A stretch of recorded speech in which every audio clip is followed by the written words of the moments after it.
Welcome back. In this video I'm going to show you how to make a custom frame for Lego minifigures.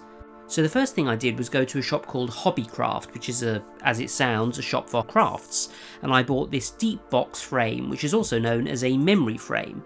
And this is important because basically the glass is set back from the back panel of the frame so you can put stuff behind the glass. As you can see on this deep box frame, it also says ideal for collage or standard 12 by 12 inch scrapbooking sheets, so I bought a scrapbooking sheet in grey. I also went to bricklink.com and bought 50 of these inverted 45-degree slope bricks, and they look like this, and as you can see they are genuine bricks, and this is what we're going to mount the minifigures on. And you can see that these bricks are a similar grey actually to the scrapbook sheets that I bought. So when I had all the parts together, I used some Pritt stick or paper glue and applied it to one side, the ugliest side, and this is how we're going to attach this card to the backing board of the memory box frame.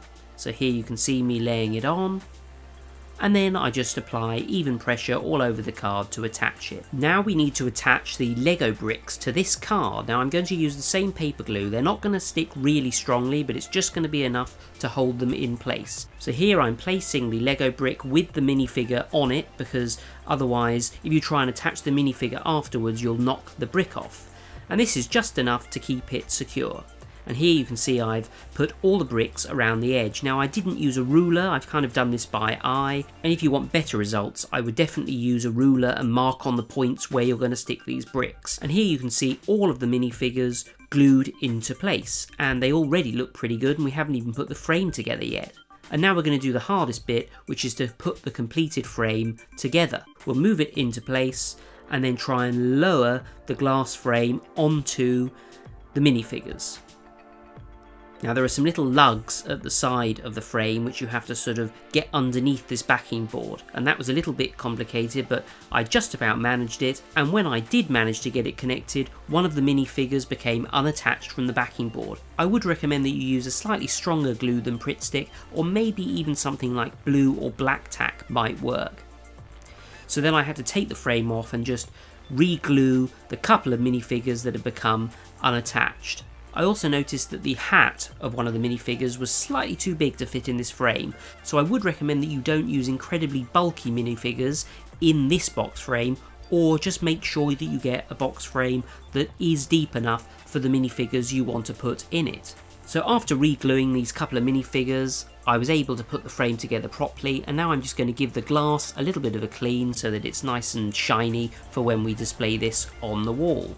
So now it's squeaky clean, and if I move the frame upright, thankfully none of the minifigures fall down, and already this looks pretty good. If we go along the side here, you can see that I've done not a bad job of lining up these bricks by eye, but you would definitely get better results if you did it with a ruler. I think these grey slope bricks have worked really well to support the minifigures. I think they're a great colour match actually to this bluish grey card that I've got on the backing. I really am impressed with how this has worked out. The frame, the backing card and the bricks in total cost about £15, so this really is excellent value for money and a really nice display piece. And you can see that when I actually put it on the wall, the overall effect is really nice.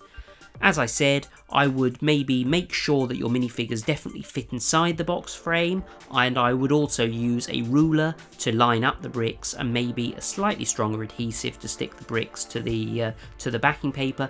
But even with the corners that I've cut, I think the effect is really nice. Let me know if you make this yourself. Do comment down below if you've got any questions about this build. Do subscribe as well if you like Lego reviews, because there's plenty more coming on this channel. Thanks for watching, and I'll see you next time for another unboxing and review.